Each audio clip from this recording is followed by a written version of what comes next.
guys, it's Allison. Welcome back to my channel. If you're new here, don't forget to subscribe, and if you want to see more videos like this, please like this video before you leave. Today we are going to be talking about all things credit cards, and most importantly, how to use them wisely, how to use them to your advantage so that you can boost your credit score, so that you can build good credit, all that kind of stuff. I personally started my first line of credit 6 years ago. I was in college and I got a Discover credit card, and I honestly probably could have known more going into it. I knew a little bit. I knew that, I should pay my balance off and all that kind of stuff, but I honestly did not know as much as I know now, and I have a good credit score, but it'd probably be even better had I known all of these things. If there's anything that I forget to cover, definitely let me know. If you still have questions, leave them in the comments. I'll be happy to answer them. So the first and most important thing you should do when you get a credit card is to only buy things on it that you would already be buying. So don't go out and get a credit card and go buy a TV. If you weren't already planning to buy a TV, if you don't have the money to buy a TV, please don't do that.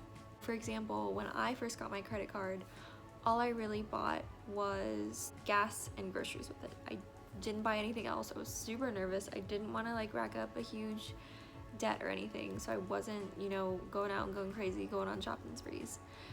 This is super important because I think so many people get their first credit card and they see oh, I have $1,000 to spend, let me go spend it all.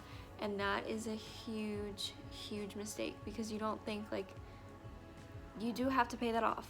In one way or another, you're gonna have to pay that off, so just do not buy more than you're capable of actually buying.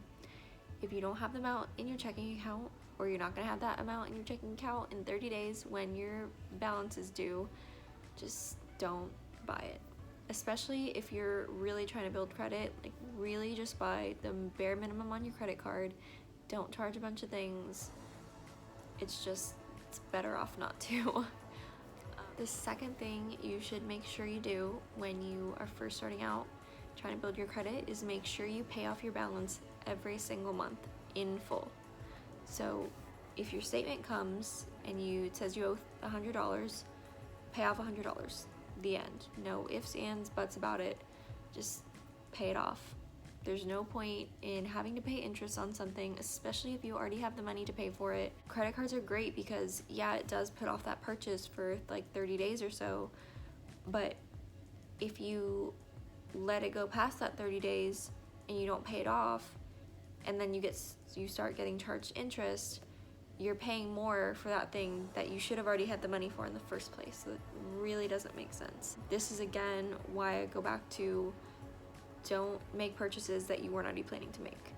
This is why when I first started getting my credit card, I only bought gas and groceries because I knew I could pay them off. I knew that it wouldn't be an issue.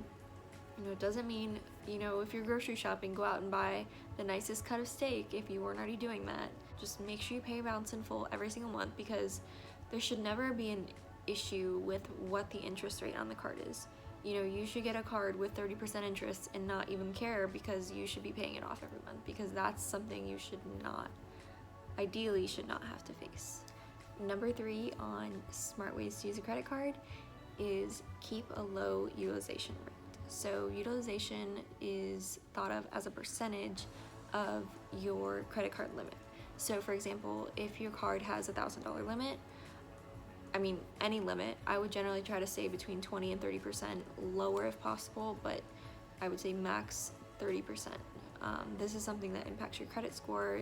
Credit companies want to see, are they charging to the maximum amount they can every single month, or are they just using this card wisely and not going crazy every month? Because credit card companies know, if you have a $5,000 limit, very few people actually have $5,000 of disposable income every month. That's kind of a lot of money.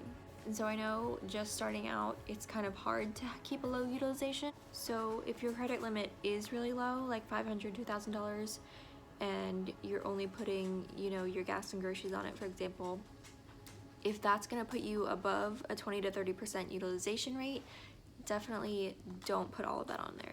Just charge it to a debit card as you usually would. Try to keep your utilization rate low because it is a factor in your credit score.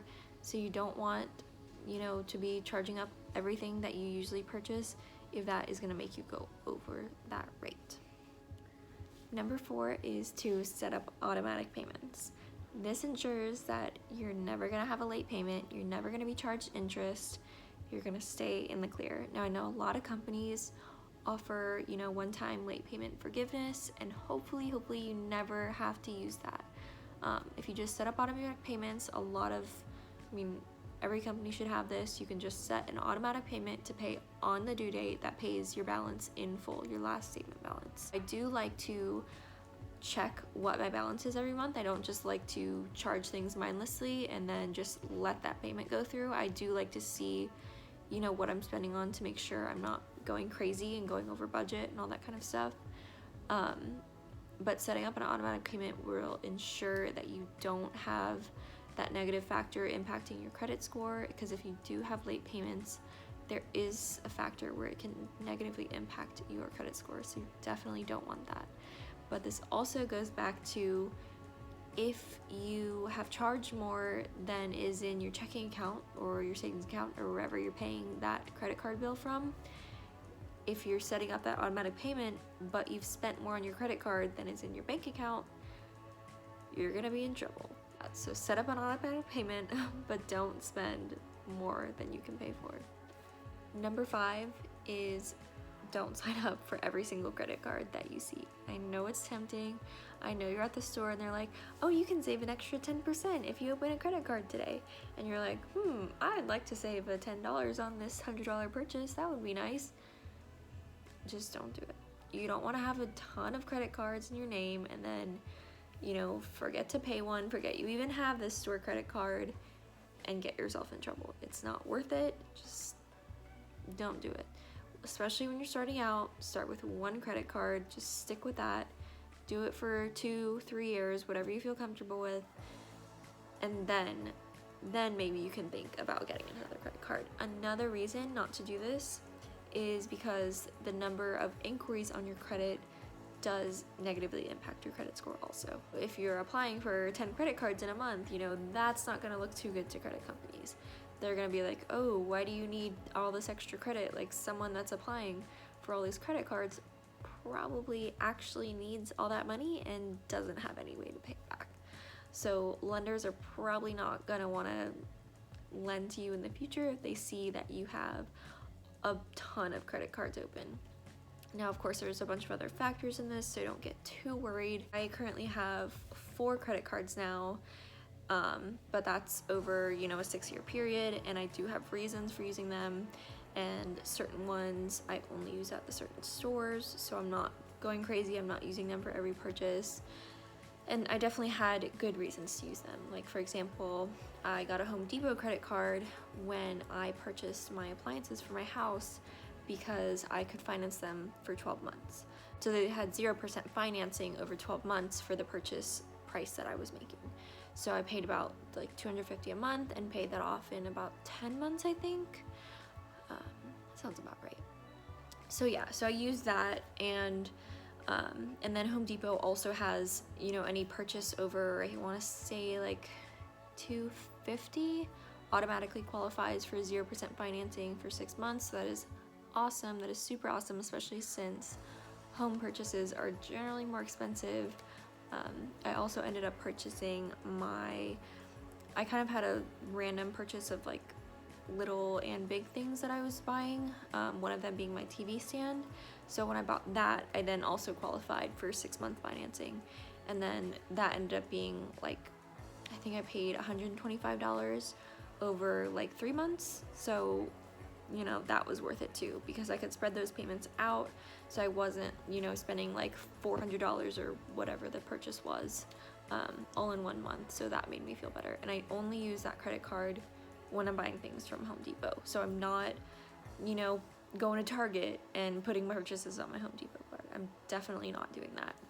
And I also waited at least 3 years before I opened up my second credit card,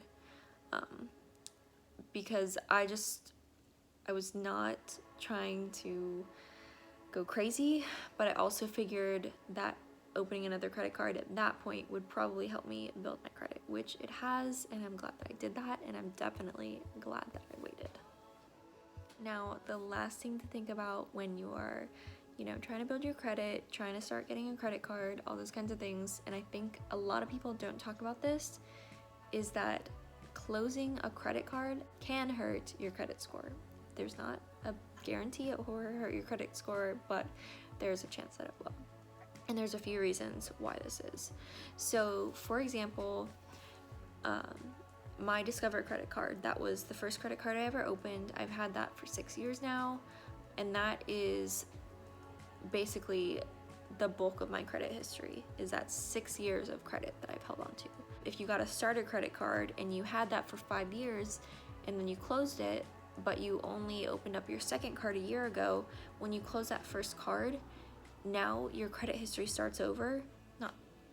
There's still that factor in there, but your length of credit history now only will show as 1 year rather than 5 years from that first card. So unless something crazy happens, I'm probably never gonna close that Discover card, just because that is what is really helping my credit score and showing that I have a long history of use and I can manage credit and I have good credit and all that kind of stuff. So I feel like a lot of people don't know that. So if you opened up 3 credit cards all in the same month and you had that for a year, if you close like 2 out of the 3, that's not really going to impact you much. It's more where you've had a credit card for a long time and then you close it. That's kind of where it hurts you. And I feel like a lot of people don't know that.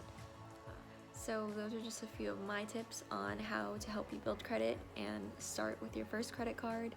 I really hope that helped you guys out. If you want to know more about credit cards or just any other financial topic, just leave it in the comments below and I'll be sure to get to your question. If you have any video ideas, let me know. Before you leave, please like this video and subscribe to my channel if you're not subscribed already.